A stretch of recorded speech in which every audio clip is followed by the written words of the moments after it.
Dr. Amara Wilson stared at the pattern on her monitor, the oscillating waveform pulsing with a regularity that couldn't possibly be natural. 3 days she'd been looking at it, analyzing it, turning it over in her mind.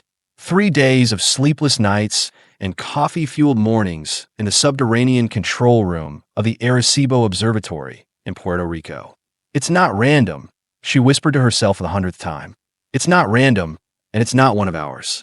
The signal had first been detected 72 hours ago, a faint electromagnetic whisper from the direction of Tau Ceti, a sun-like star just under 12 light-years from Earth. At first, the team had assumed it was interference, perhaps a satellite or space debris reflecting signals back to Earth. But the more they analyzed it, the more certain they became. This was something else entirely. Dr. Wilson pulled up the latest analysis on her second monitor. The signal repeated on a precise 127.3-second cycle, with variations in amplitude that couldn't be explained by any known natural phenomenon. More importantly, embedded within the signal was a mathematical sequence, prime numbers, encoded in a way that seemed deliberately designed to catch the attention of anyone listening. She picked up her phone and dialed a number she'd memorized years ago, but had never expected to use. "This is Dr. Amara Wilson from Arecibo. I need to speak with Director Harrington immediately." Her voice was steady despite the adrenaline coursing through her veins. "Yes, I understand it's 2 a.m. in Washington. Tell him it's a WOW signal confirmation. He will know what that means." 10 minutes later, her phone rang. "Wilson, this better be good."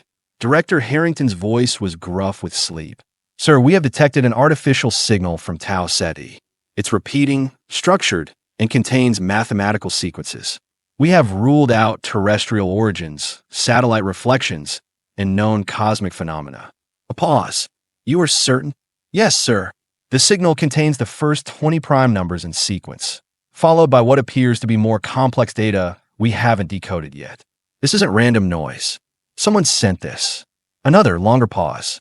"Implement protocol Sentinel immediately. Lock down all data. No communications with anyone outside your immediate team. I will be there in 6 hours." The line went dead, and Amara sat back at her chair, heart pounding. Protocol Sentinel, the long-established procedure for humanity's first contact with extraterrestrial intelligence. After decades of listening to the stars, someone had finally answered back. Commander David Ivanov watched as his breath formed small clouds in the frigid air of Greenland's Icarus facility. The underground complex, buried beneath a kilometer of ice, housed humanity's most sophisticated quantum computing array, and as of 12 hours ago, had become the epicenter of the most significant event in human history. "The signal's been confirmed by 3 separate observatories," said Dr. Harrington, his weathered face illuminated by the blue glow of holographic displays surrounding them. "This is no false alarm."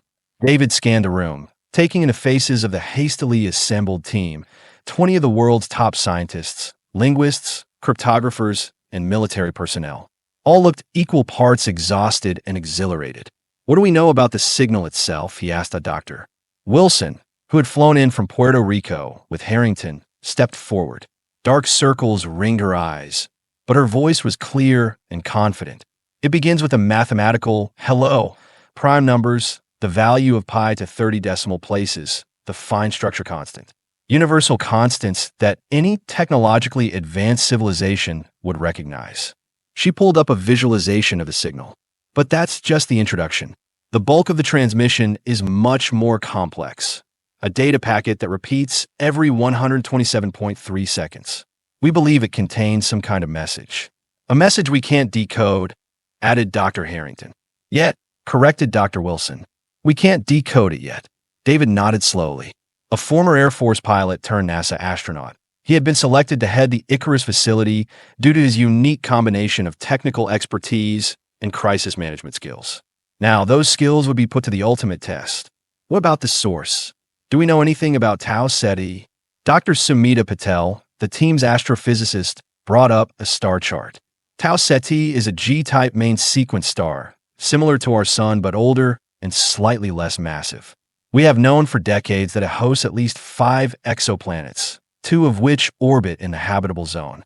Based on the signal strength and characteristics, We believe the transmission is coming from the fourth planet in the system, which we call Tau Ceti. How long would it take to send a reply? Asked Secretary of Defense Reynolds, who had been silently observing until now. Approximately 12 years for our message to reach them, and another 12 for any response, Dr. Wilson replied, assuming they are still there to receive it. And if they are, Reynolds pressed. David met the secretary's gaze.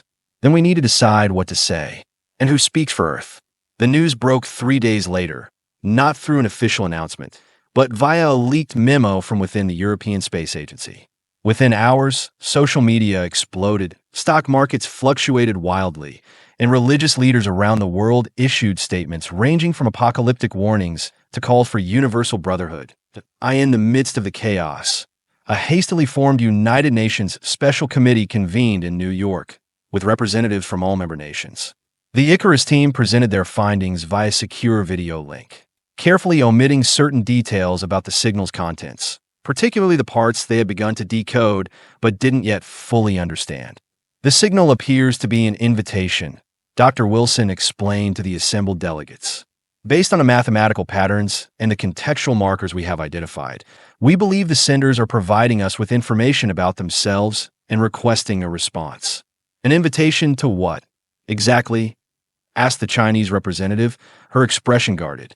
That's what we are still working to determine, David replied. The complexity of the message suggests these beings possess technology far beyond our own. They have made first contact in a way that's deliberately accessible to us, using universal mathematical concepts as a foundation for communication, or as bait for a trap, muttered the Russian delegate. David had considered this possibility more times than he cared to admit. The signal could indeed be a lure, a way to identify emerging civilizations. History on Earth provided plenty of examples of what happened when technologically advanced societies encountered less developed ones. Rarely did it end well for the latter. We can't rule anything out, he conceded. But consider this, a civilization capable of detecting and targeting our world from 12 light years away doesn't need to trick us to know we are here. Our radio and television broadcasts have been leaking into space for over a century. If they want to find us, they already have. The UN Secretary-General leaned forward. Commander Ivanov, what does your team recommend? David exchanged glances with Dr. Wilson and Dr. Harrington before answering. We recommend a measured response, one that demonstrates our intelligence and technological capabilities without revealing too much about our biological nature, social structures, or defensive capabilities. We propose sending a mathematical reply that acknowledges their message and expresses our interest in further communication. As the debate continued into the night, David found himself staring at the rotating hologram of Tau Ceti and its planets. Somewhere, orbiting that distant star, was another world where beings of unknown form and intent had reached out across the void to touch human consciousness. Whether they came as friends, conquerors, or curious explorers remained to be seen. One thing was certain. Humanity would never be the same again. 6 months passed before the United Nations could agree on a response. Political maneuvering, religious objections, and fears about revealing too much about humanity's strengths and weaknesses all delayed the process. Eventually, a compromise was reached, a message that combined mathematical concepts with basic information about Earth's position in the solar system, the chemical composition of our atmosphere, and simple representations of human biology. Notably absent was any information about Earth's military capabilities, population centers, or technological vulnerabilities. The message was designed to be friendly but cautious, a diplomatic hello from one species to another on a cold January morning. The message was transmitted from a newly constructed array in Antarctica, powered by enough energy to ensure the signal would reach Tau Ceti with minimal degradation. Now began the long wait. 12 years for the message to reach its destination, and potentially another 12 for any reply. Except the wait wasn't long at all. Exactly 8 days after Earth's transmission, a new signal arrived from Tau Ceti. More powerful, more complex, and impossible given the laws of physics as humanity understood them. This can't be happening, Dr. Wilson said, her voice barely above a whisper as she stared at the data streaming across her screen at Icarus. They couldn't have received our message already. It's impossible. David studied the new transmission, a cold not forming in his stomach. Unless they are not at Tau Ceti anymore. Unless they are much closer. Dr. Harrington's face had gone pale. Or unless they have found a way around the light speed barrier.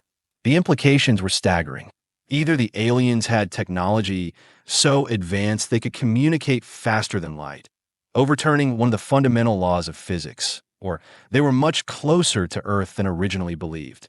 Neither possibility was comforting. The new signal was different from the first. Where the original transmission had been a relatively simple mathematical greeting, this one contained vastly more data, terabytes of information encoded in patterns so complex that even Icarus's quantum computers struggled to process them.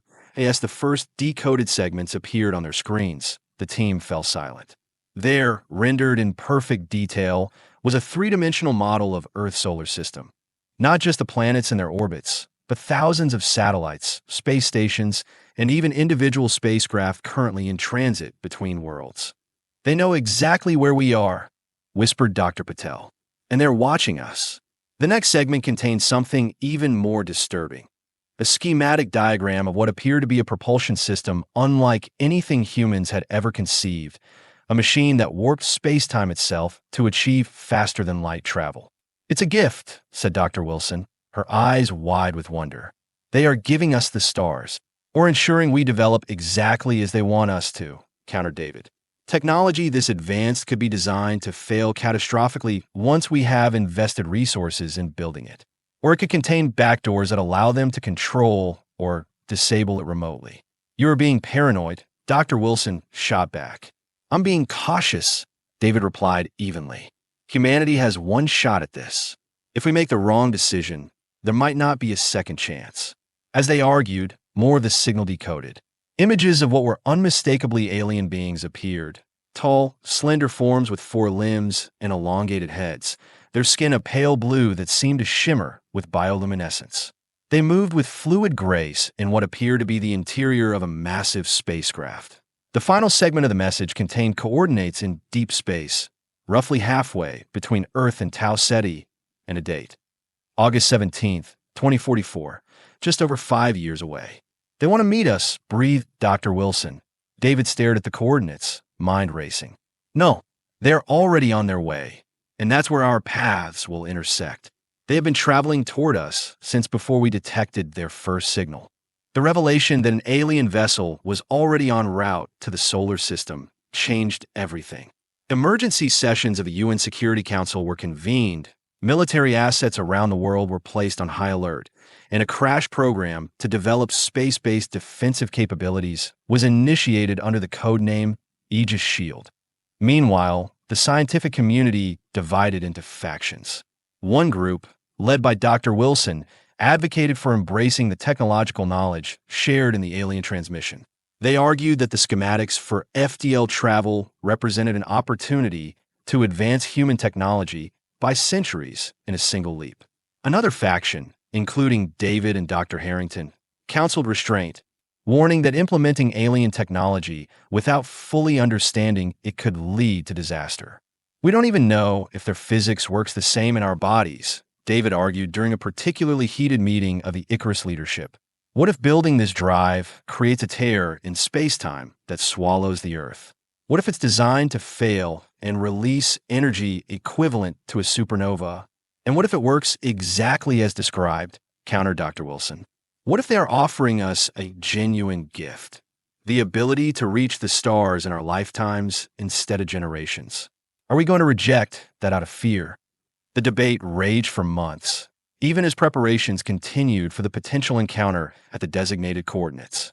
A new spacecraft, the UNS Prometheus, was commissioned, designed to incorporate both human technology and elements adapted from the alien schematics. But stopping short of a full implementation of the FTL drive, David was selected to command the mission, with Dr. Wilson as the chief science officer.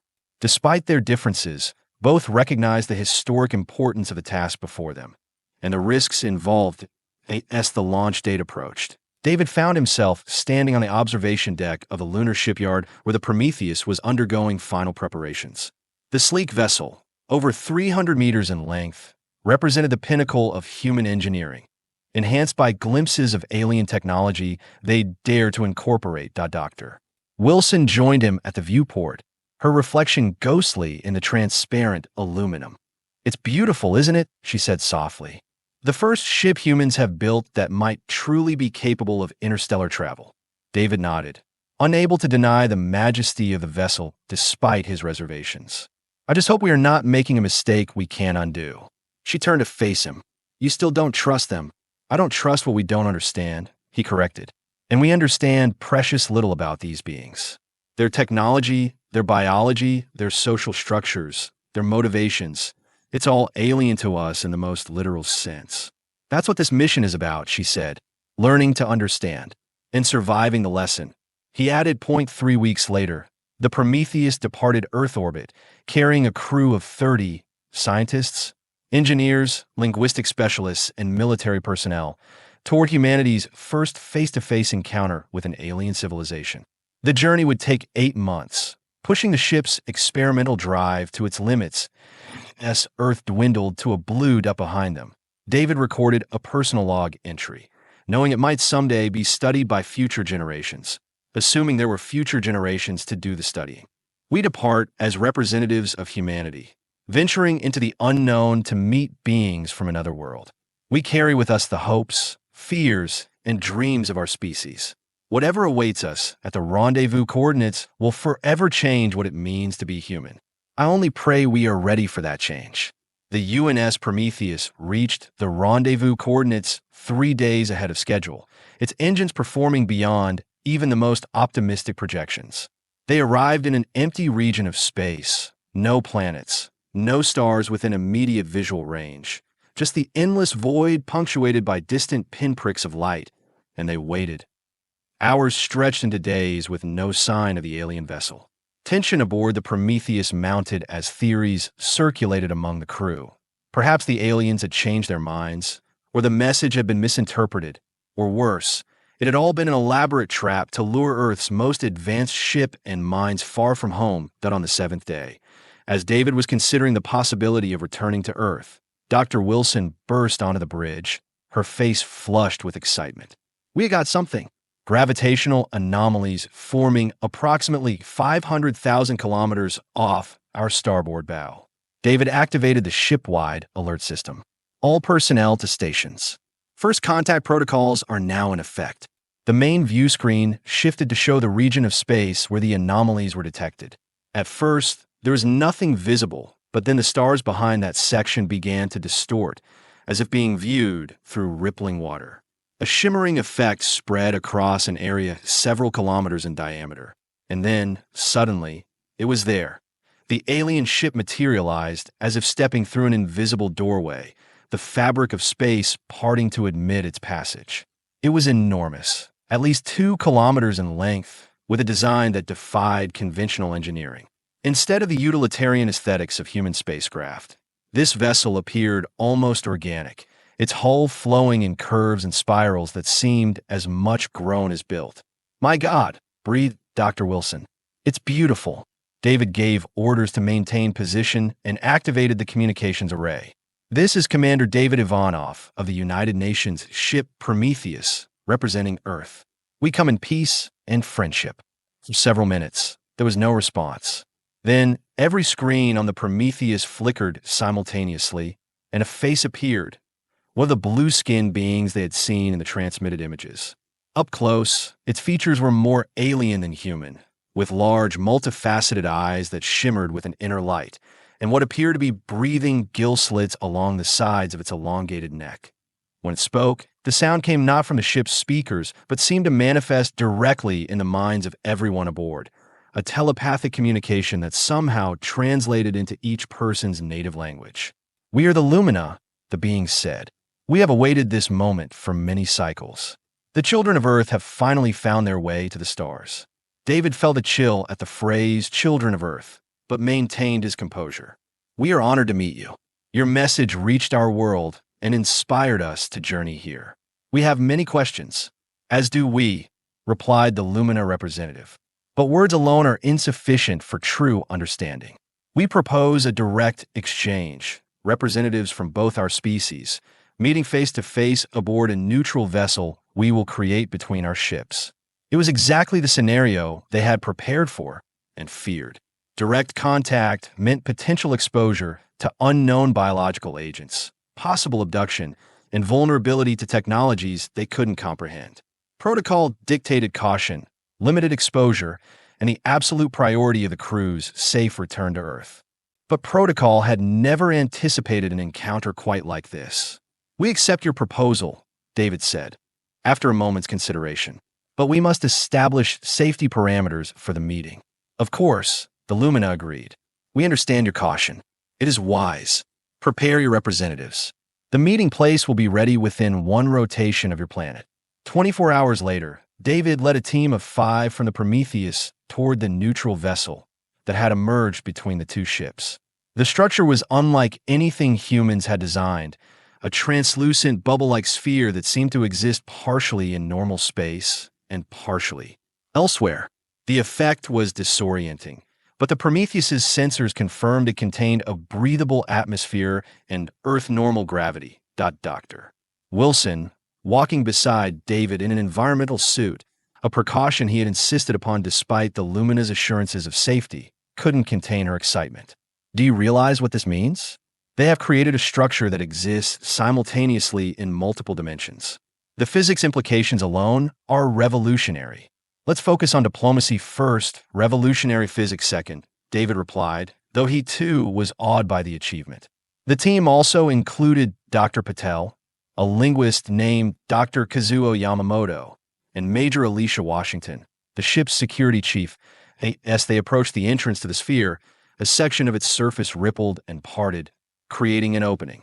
Inside, the space was larger than it appeared from the outside, another physics-defying feature. With a circular platform at its center, surrounded by what appeared to be water, though it flowed in impossible patterns, sometimes upward against gravity, that on the far side of the platform stood 3 Lumina. Up close, the aliens were even more striking than in their transmissions. Standing nearly 2.5 meters tall, their slender bodies seemed almost fragile, yet moved with a fluid grace that suggested considerable strength. Their skin wasn't simply blue, but shifted in hues as they moved, patterns of light flowing beneath the surface like luminescent blood. Most remarkable were their eyes, multifaceted like those of insects, but with depths that seemed to contain galaxies. "Welcome," said the central figure, the telepathic voice resonating in their minds. "I am Nexus, first interface of the Lumina Collective. With me are Vox, our biological harmonizer, and Quorum, our historical memory." David stepped forward, removing his helmet in a calculated gesture of trust after sensors confirmed the atmosphere was safe. "I am Commander David Ivanov of Earth. With me are Dr. Amara Wilson, Dr. Sumita Patel, Dr. Kazuo Yamamoto, and Major Alicia Washington. We represent humanity and carry greetings from our world." Nexus inclined its elongated head. "The gesture of removing your protective barrier is noted and appreciated, Commander. It speaks to your species' capacity for trust, a rare and valuable trait." "Trust must be earned," David replied carefully. "We have come a great distance based on your invitation, but we still know very little about you or your intentions toward Earth." "Direct," observed Nexus, its multifaceted eyes shifting in color. "Another trait we value." "Very well, let us speak plainly. The Lumina have existed as a spacefaring civilization for over 50,000 of your years. In that time, we have encountered 37 other intelligent species across this arm of the galaxy." David felt his heart rate increase. The implications were enormous. Not just that humanity wasn't alone, but that the galaxy teemed with intelligent life. Of those 37, Nexus continued, 22 have achieved interstellar travel. 9 have developed beyond biological constraints into forms you might consider godlike. And 6 have destroyed themselves before reaching the stars. "And where do humans fit in the spectrum?" asked Dr. Wilson. "That," said Nexus, "is yet to be determined. You stand at a crossroads familiar to us. Your species has developed the technology to destroy itself many times over, yet also possesses the intelligence and creativity to transcend your limitations. You are capable of both great compassion and terrible cruelty. In short, you are much as we once were." The being called Vox moved forward, its movements like flowing water. We have studied your biology through the electromagnetic emissions of your world. Humans are remarkably adaptive, resilient in ways few species can match. This quality interests us greatly. Why is that? Asked Major Washington, her hand never straying far from her sidearm despite the diplomatic nature of the meeting. Because the galaxy is not a safe place, Nexus answered. There are threats you cannot yet comprehend. Entities that view emerging intelligence as a resource to be harvested or a competitor to be eliminated. Are you one of those threats? David asked bluntly. The three Lumina exchanged glances, communicating in some silent way. Then Nexus made a gesture that was almost human in its expressiveness, a spread of its four-fingered hands in what seemed like openness. If we wished you harm, Commander, we would not have announced our presence. We would not have shared technology. We would have simply taken what we wanted from your world. No, we are not your enemies. But neither are we your saviors. Then what are you? Pressed Dr. Wilson. We are gardeners, said the third Lumina, Quorum, speaking for the first time. Its telepathic voice carried echoes of vast age. We nurture promising species, guiding them towards survival and eventual partnership. Some accept our guidance. Others reject it. All must eventually face the Emergence Trial. And what is this trial? David asked, though he was not certain he wanted to know the answer. It comes to each species differently, Quorum replied.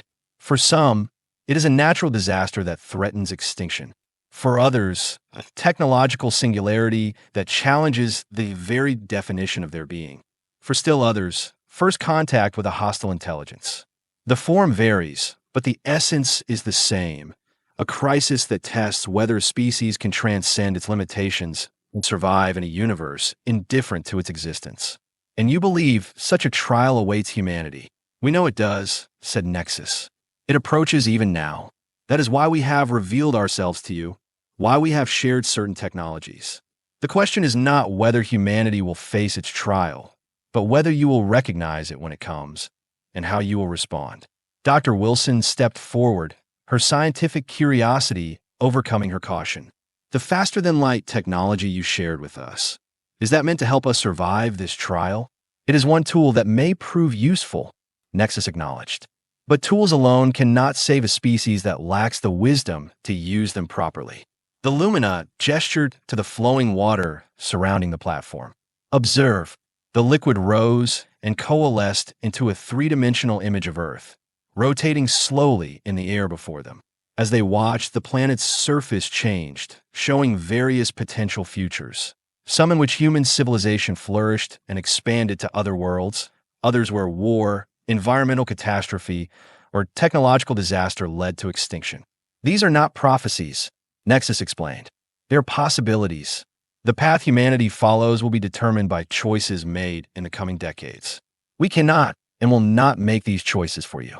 We can only offer context and perspective. David studied the shifting images, aware that they were being shown only what the Lumina wanted them to see. Yet he couldn't deny the truth in what they were saying. Humanity did stand at a crossroads, capable of greatness or self-destruction. Why us? He asked finally. Of all the species in the galaxy, why have you chosen to reveal yourselves to humans at this particular moment? The three Lumina exchanged glances again, and this time David sensed hesitation. Your question touches on matters we have debated among ourselves, Nexus admitted.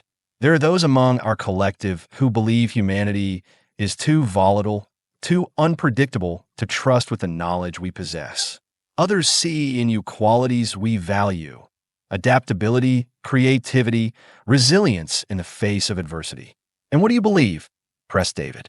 I believe that humanity's greatest strength lies in its diversity, Nexus replied. Unlike many species we have encountered, humans embrace difference rather than enforcing uniformity. You argue, you question, you challenge one another's assumptions. This has led to conflict, yes, but also to innovation and growth at a pace few civilizations can match. Quorum, the historical memory, moved forward. We have watched your kind rise from cave to stars in an eye blink of cosmic time. Such rapid evolution carries risks, but also possibilities other species cannot imagine. The Lumina were once like you, added Vox. Divided, fearful, yet driven to explore and understand. We faced our own emergence trial 10,000 years ago.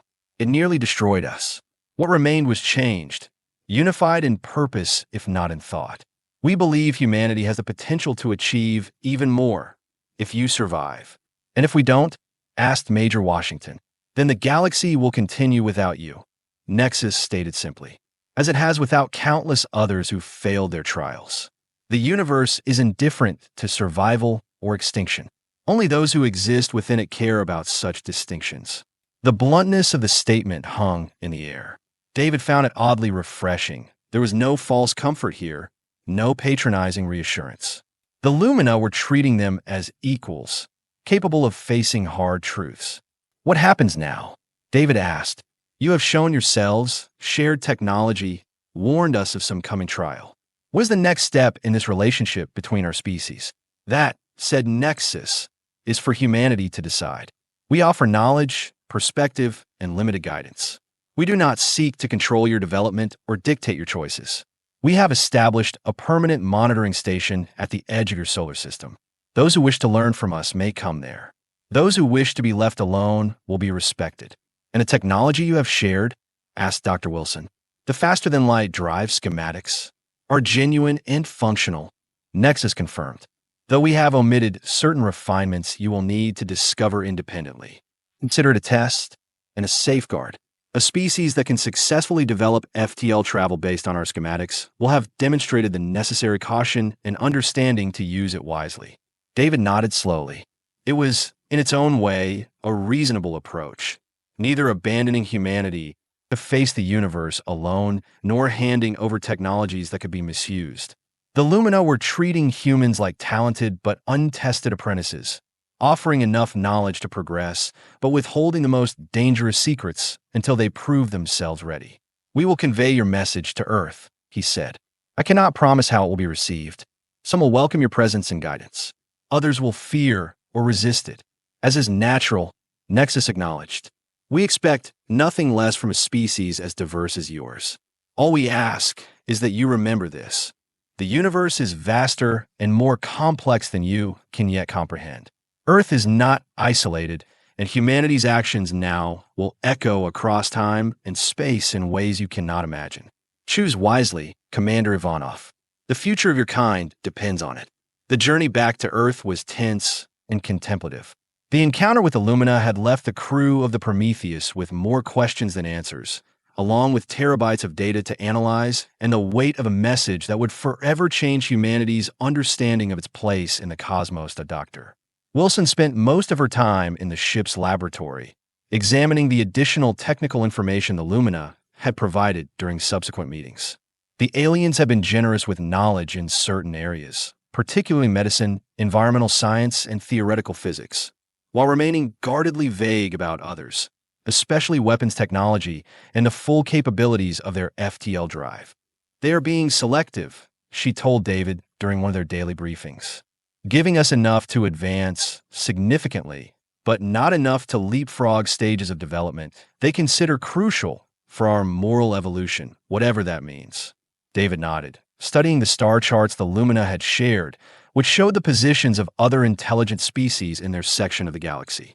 The nearest was over 30 light-years away, a silicon-based civilization that apparently communicated through modulated gravitational waves. It's consistent with their gardener analogy, he replied. They're fertilizing the soil and providing water, but we still have to grow on our own. And this emergence trial they mentioned, do you believe that's real? David considered the question carefully. I believe they believe it's real. Whether it's some cosmic law or merely their own philosophy projected onto the universe is impossible to say. But their concern seemed genuine. Dr. Patel joined them, carrying a tablet with her latest analysis. I have been studying the astronomical data they provided about potential threats. There's something peculiar about their description of these entities that harvest intelligence. The Lumina were deliberately vague, but the way they describe them suggests they are not just another alien species. What do you mean? David asked. The linguistic patterns suggest something older, more fundamental to the structure of the universe itself. Almost like they're describing cosmic antibodies that target certain forms of organized complexity. Are you suggesting these threats are some kind of natural phenomenon rather than intelligent beings? Dr. Wilson asked, frowning. I'm suggesting they might be both, or neither, Dr. Patel replied. Remember how the Lumina described 9 species that have developed beyond biological constraints in a forms you might consider godlike? What if evolution doesn't end with biological intelligence? What if consciousness itself can evolve into something that operates on a different level of reality? The implications were staggering and disturbing. If Dr. Patel was right, the universe might be far stranger and more dangerous than even their encounter with the Lumina had suggested. Whatever the case, David said, our priority now is returning to Earth and preparing humanity for what's coming. Whether it's first contact with other species, this mysterious trial, or something else entirely. The Prometheus made planetfall 8 months after departing Earth, landing to a reception that mixed celebration, awe, and trepidation. In their absence, the world had changed. Knowledge that an alien vessel was approaching had accelerated certain technological developments while freezing others, as nations debated which paths were most likely to ensure survival in a suddenly larger and more complex universe. The crew's debriefing lasted weeks, with every aspect of their encounter scrutinized by scientists, military analysts, religious leaders, and government officials from around the world. The data they brought back, particularly the star charts showing other intelligent species and the refined FTL schematics, sparked fierce debate about humanity's next steps. Some advocated immediately implementing the luminous technology and reaching out to other species. Others counseled caution, arguing that humanity should develop independently rather than becoming dependent on alien guidance. Still others saw the Lumina as a threat, or at least a potential one, and pushed for accelerated development of defensive capabilities. Through it all, David found himself increasingly called upon to speak not just about what they had seen and heard, but what it meant. His military background, combined with his firsthand experience of the encounter, made him a voice that people from across the political spectrum were willing to listen to. Even if they didn't always agree with his conclusions 0.6 months after their return, he addressed the United Nations General Assembly, a speech broadcast to billions around the world. The message of the Lumina is both reassuring and challenging, he told the assembled delegates and the watching world. We are not alone in the universe, a fact that many have long suspected but can now confirm. But neither are we special merely for existing. Intelligence, it seems, is not rare in our galaxy. What may be rare is intelligence that survives its own technological adolescence. He paused, looking out at the sea of faces. The Lumina have offered us knowledge and perspective, but they have made it clear that our future remains in our own hands. They will not save us from ourselves, nor will they conquer us to prevent us from making mistakes. They see in humanity something worth nurturing, a potential they value, but the ultimate test lies before us. David placed both hands on the podium, leaning forward slightly. The Emergence Trial they spoke of is not some distant threat. It is already here, manifesting in our divisions, our environmental challenges, our technological risks, and now, our response to contact with an alien intelligence.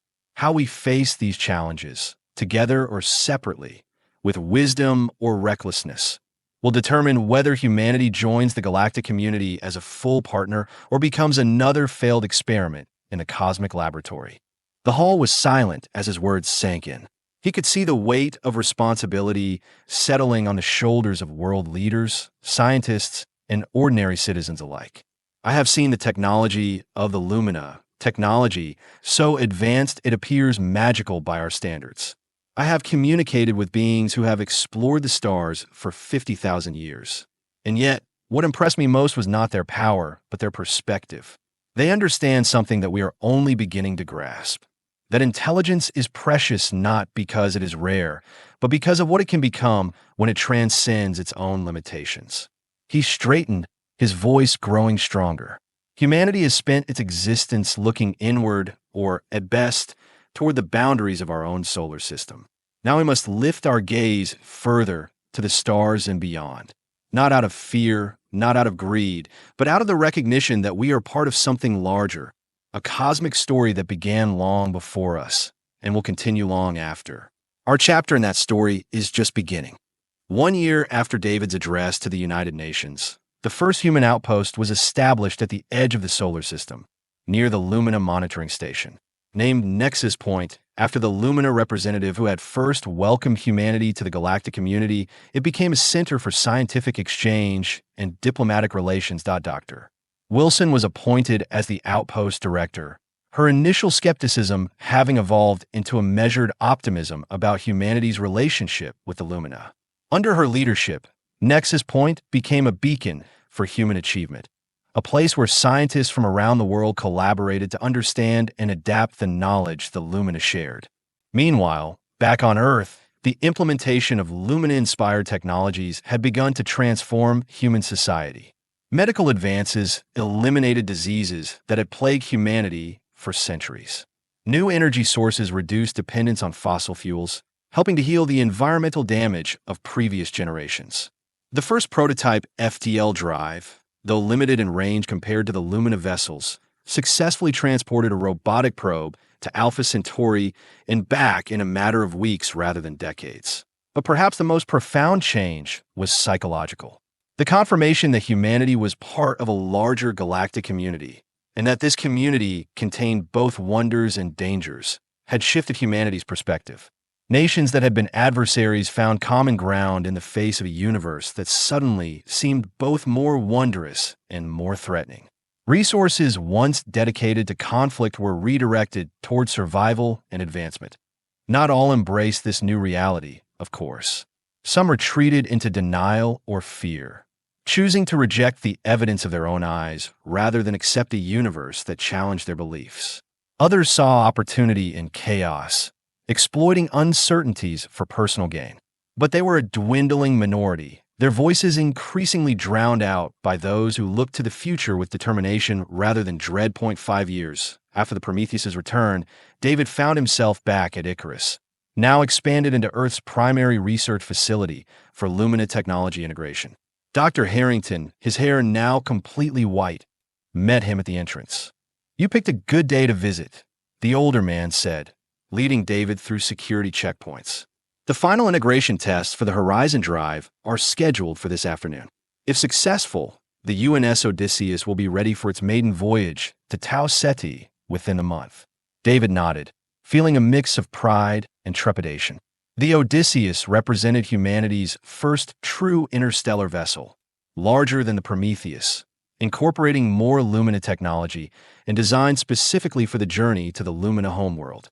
He had been offered command, but had declined, choosing instead to remain on Earth as part of the strategic response team preparing for the still mysterious Emergence Trial.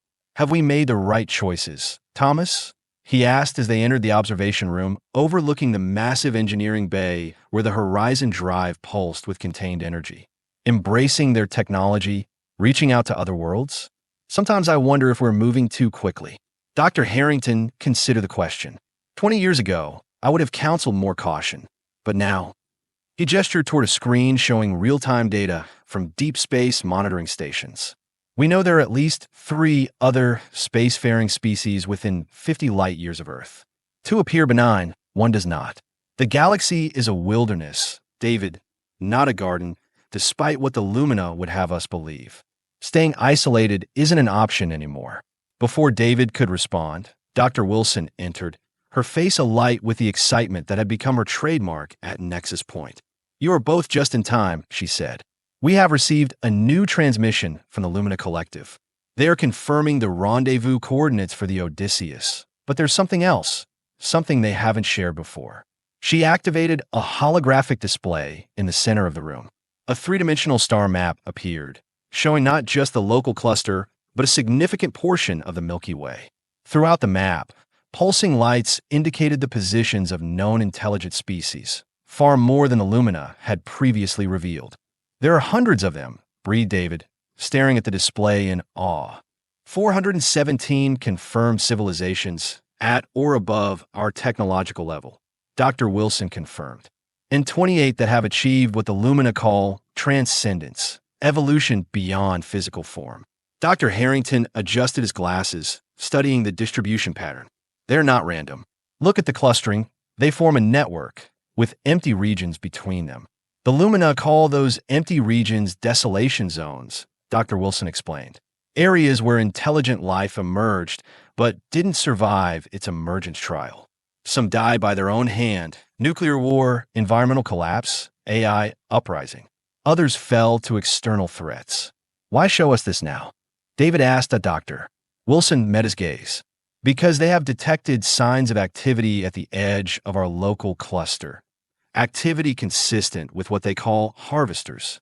These are entities that seek out emerging technological civilizations and consume them. Not physically, but informationally. They absorb knowledge, culture, and cognitive patterns, leaving nothing behind but empty shells. How long do we have? David asked, immediately shifting to tactical assessment. Decades, perhaps a century. The Lumina aren't certain, but they believe this is our trial. The challenge that will determine whether humanity joins the galactic network or becomes another data point in the desolation zones. Dr. Harrington sank into a chair, the weight of the revelation evident in his posture. So that's why they contacted us when they did. Not to guide our development in general, but to prepare us for this specific threat. Precisely, Dr. Wilson confirmed. The technologies they have shared, the knowledge they have provided, it's all been leading to this moment. They are offering an alliance, David. Not just cultural exchange, but a mutual defense pact against these harvesters. David stared at the map, at the twinkling lights representing billions of intelligent beings across the galaxy, at the dark gaps where others had once existed.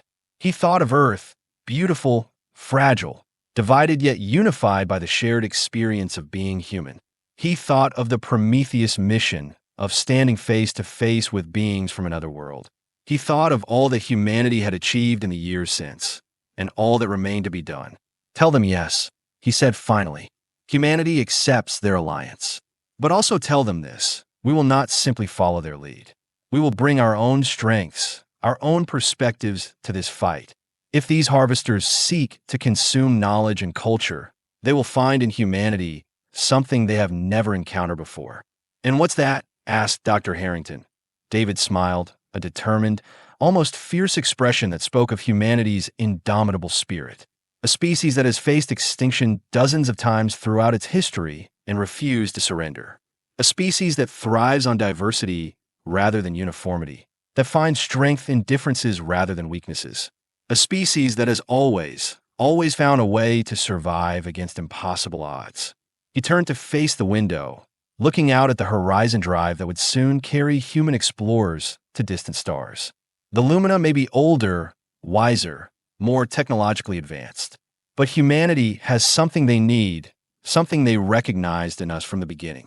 Adaptability, creativity, the ability to think in ways no other species has imagined. The signal they sent, Dr. Wilson said softly, realization dawning. It wasn't just first contact. It was a call for help. And we have answered, David replied. Not as subjects, not as students, but as partners.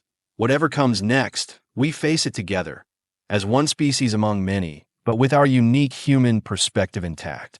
As if in response to his words, the horizon drive pulsed brightly, its energy signature stabilizing into the precise pattern the Lumina had described in their schematics.